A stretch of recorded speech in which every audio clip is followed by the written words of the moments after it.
So today I'm going to be pulling the transmission out of the Datsun. I found a buyer for the clutch, the flywheel, the transmission, and everything that goes with it for 300 bucks. So that's going to go towards the RB swap. And so I guess I better get the car into the driveway because it is out there and it needs to be right here.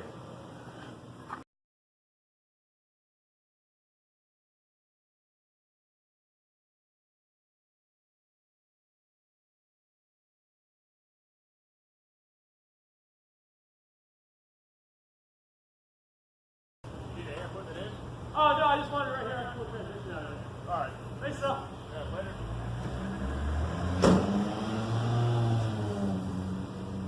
So I've come to the conclusion that that is just how that works. As soon as you're done doing something, it's when somebody that comes along that's willing to help you asks to help you.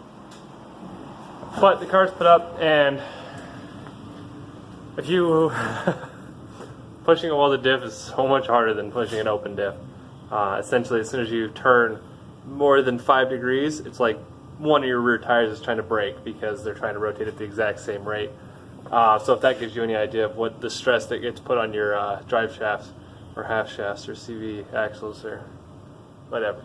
But anyways, so we got the car up. We need to jack it up now, and I'm going to go ahead and pull one of the wheels off so I can show you how I did my front coilovers, and I'll explain to you how I did the rest of them in this video. So stay tuned, that will happen. But first, let's get the car jacked up and take one of the wheels off so it's easier to get the transmission out of where it is. So we can sell it, make money, RB, yeah.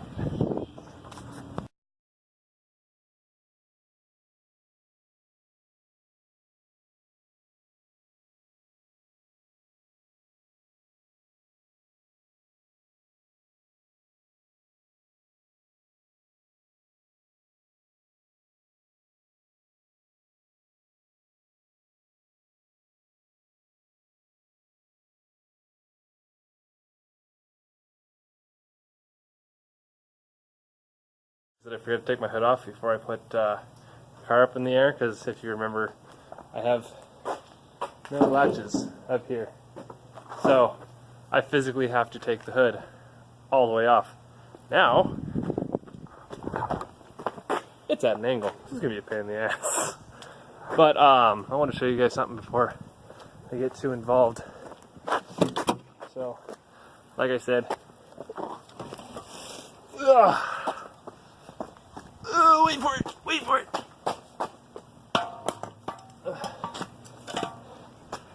I got some. Suspension, purchased for $50, and they also got front brakes, which might make some mighty fine independent rear brakes for the Hydro e-brake, which I didn't even think about until just now. They'll probably need a thing, but not only that, but okay, that's fucked up. Steering kit. I can cut these, weld them, and well, I'll take them out to have them welded. But these are the steering knuckles. So unlike an S14, where the entire thing, spindle, and all that is the steering knuckle, with this, the steering knuckles on its own, and then it's connected to everything, or the spindle is connected to the suspension. So essentially what we'll have to do is cut approximately right here, and then take all of this and throw it in the trash can. This, literally all of this is garbage.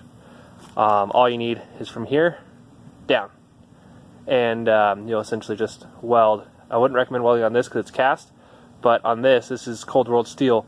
So if you can clean all of this up and weld all the way across this, you'll have a very strong, I don't know what that is, a very strong coilover setup, which I'll show you what I did on this side, because on this side I did it properly. On the other side, I welded to here. The reason why I did it properly on this side is because I was driving down the road and this side snapped because I welded to cast steel, or cast iron, or whatever the cast is on this. Yeah, just don't recommend. I would recommend just taking the time, welding to this. It's going to be a little bit more complicated if you want to get low, so you can get lower suspension.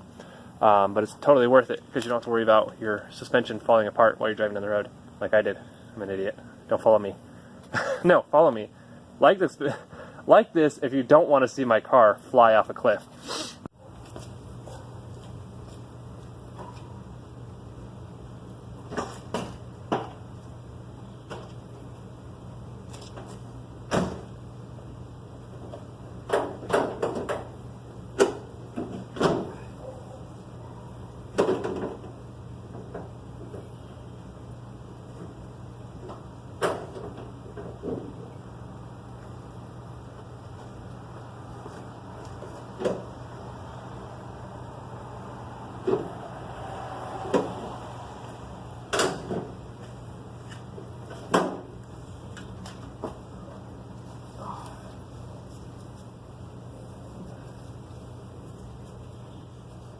Since the hood off, I'm going to go ahead and show you which bolts you're going to have to take off. Whether the hood or the head is on or not, you can still access these bolts because the head comes to about right here, so you can still get a wrench in here and whatnot. But there's a bolt right here. There's a bolt. Yep, my hand's in the way. The bolt right there. So that one, and then I'll have to show you from under the car.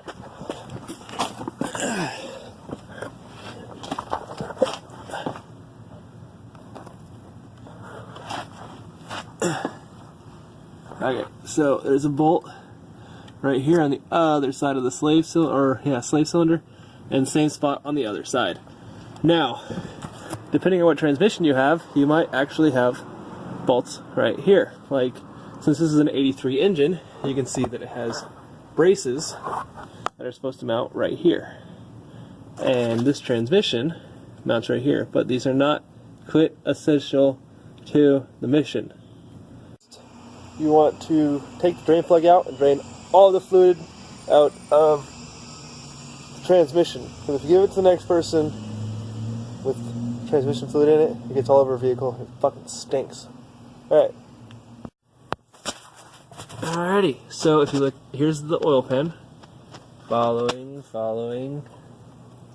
Right there is your drain, directly on the bottom of a manual transmission. Not automatic. Automatic will have a pan, I believe. I'm not too familiar. I didn't do anything with my last one that had an automatic. So, let's do. Take this off.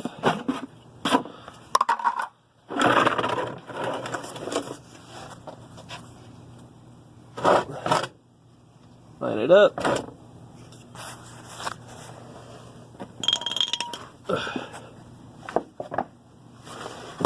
The sun's starting to go down, so it's starting to get a lot colder. But I got the driveline bolts out.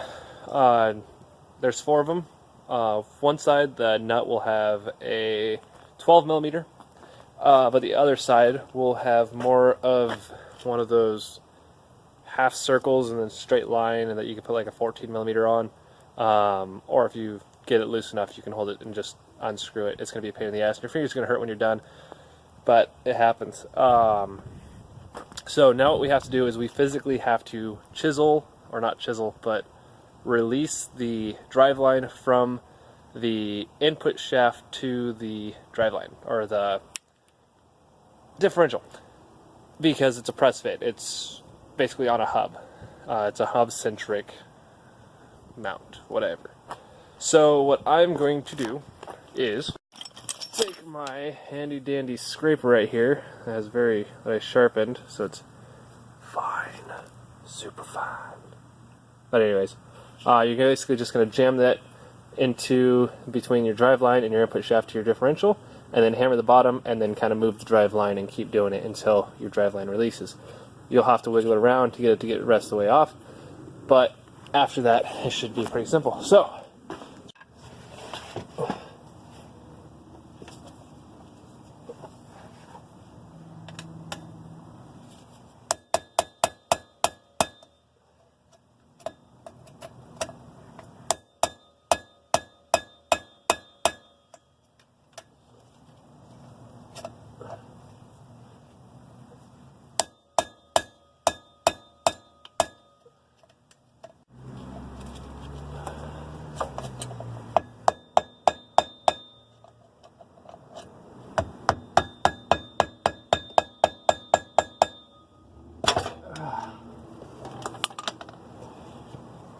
and it is off. So now,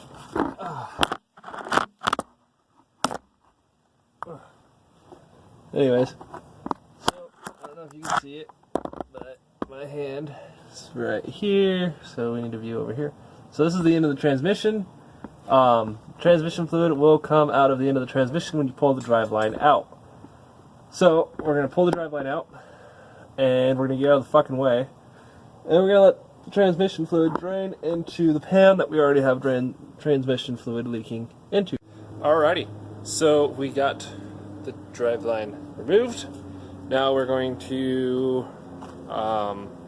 brace the engine, so this way when the transmission comes out, it's not going to pull on the engine mounts. But once it's out, since I don't have a head on, I don't have any weight behind my engine, so I'm just going to take the brace out. I'm not going to worry about it. All of those mounts are being taken out anyways and using new ones. So sun's almost down. Luckily my mom just showed up to help me with the jack to pull the transmission out, because also I forgot to pull the starter out, and I forgot all about the fucking starter. But you also have to pull the starter out to pull your transmission out, because your starter mounts to your transmission. So, right here, starter is out. Virtually all that's in is the bolts in the transmission mount, which I'm going to hammer out, and then they should slide out because I have pressure up from the jack.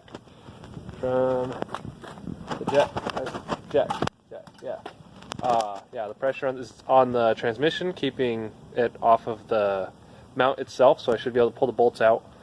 And then I'll take the top two, the last two bolts that I showed you at the beginning, pull those out, and the transmission will slide off of the output shaft from the crankshaft, and we'll just lower it, and it'll come out. And I will videotape the process and put it in a time lapse, so enjoy. It's going to be interesting.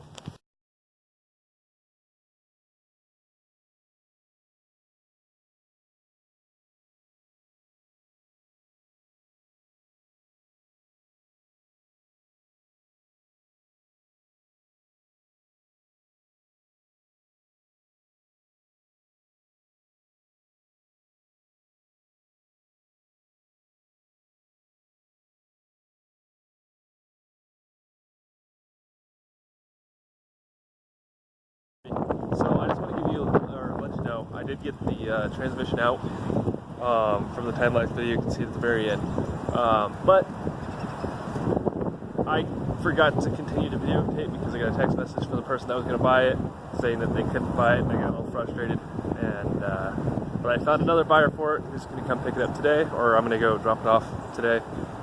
And so it's in the back of my Jeep with the rest of my other Dodson parts. So, this will be the end of this video. So, I guess, stay sideways. It's really freaking cold out here.